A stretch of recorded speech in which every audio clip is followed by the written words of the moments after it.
Good morning, good evening, good afternoon, whatever it is for you. Welcome back to another Division 2 video. My name is Prime, it's Wednesday, so we're gonna have a look at Cassie Mendoza closing off this vendor reset this week. Of course, yesterday I showed you the normal vendor reset and we could find a few must-buys. Like must-buys.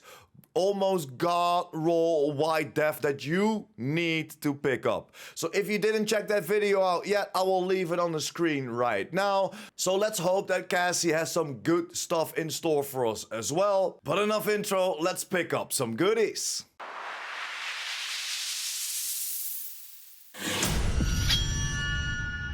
And there we are at Cassie Mendoza. The Commando and the Lavoisier, however you like to pronounce it, are for sale here again. Just like yesterday with the Countdown vendor, these are for sale there as well. So if you don't have Countdown requisition points or you just want to spend your millions of in-game money, go to Cassie Mendoza if you want to pick up the Commando or the Lavoisier.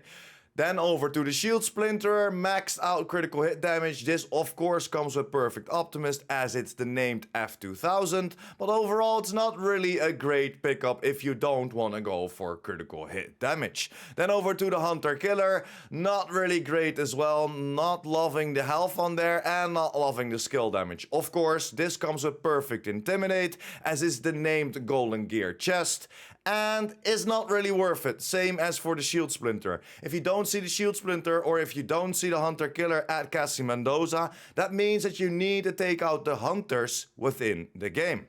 Shield Splinter, take out all the year 1 hunters. They will be around in DC. There are 8 keys to be found. If you pick up those 8 keys, go to the White House. There's a box. You can open that up. And after you open this box up, the Shield Splinter will always be for sale at Cassie Mendoza. And every week with different roles. Same for the Hunter Killer, but now take out all the year 2 hunters. These were added with Warlords of New York's expansion. And they will drop 8 keys for you as well. Pick up those 8 keys, open up a box in Haven. After you open this box up, same as for the Shield Splinter, the Hunter Killer will be for sale at Cassie Mendoza with different roles every single week. So now you know. Let's jump over to the next one.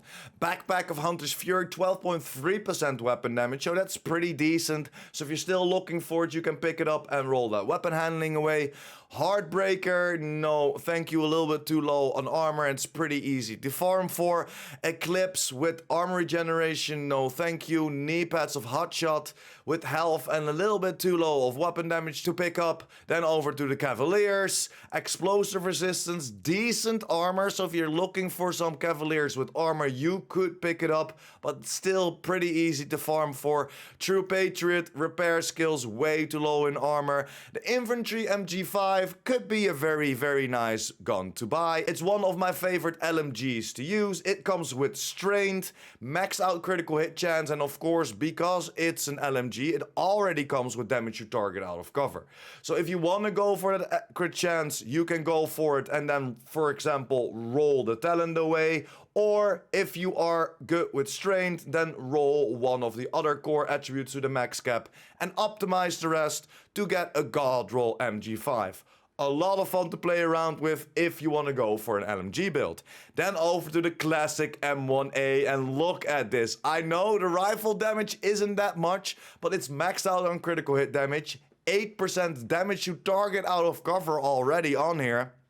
And like I explained a couple of times before, this is just the perfect universal role. And why universal role? You want to optimize your attributes. So do not roll the core attributes or the normal attribute, just optimize them so you can roll the talent away. Every time a new talent comes out, you can roll it on your M1A. Every time a new talent becomes better or you think, nah, I want to just change it around, you can change that talent. There is a bigger chance that we will get a bigger talent than we will get a new extra attribute, and we all know that damage to target out of cover is one of the best attributes to have on your guns. So definitely pick up this classic M1A if you wanna switch it around and have just one M1A and don't have to farm for it every single time because you want to go for a different talent.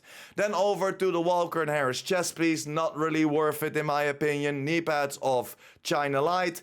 Could be something if you want to go for a crit skill build, if you want to go for the explosive builds, but then again, I would probably go for something else than China Light. And then over to the last mods, 10.4% critical hit damage and a 6.2 damage for your Firefly. And that's pretty much it, guys. The classic M1A could be a very, very nice buy. The infantry MG5 could be decent because it's a nice gun and overall pretty decent buys, but not really the must buys that we had yesterday. And that's it. Thank you very much if you're still here. You are a freaking legend if you stick to the end. If you liked the video or helped you out in any way or form, make sure to like this video. And if you're new here or of course want to just be updated about the Division 2 and the Division universe, make sure to hit that subscribe button and I will see you in the next video. PurePrime out.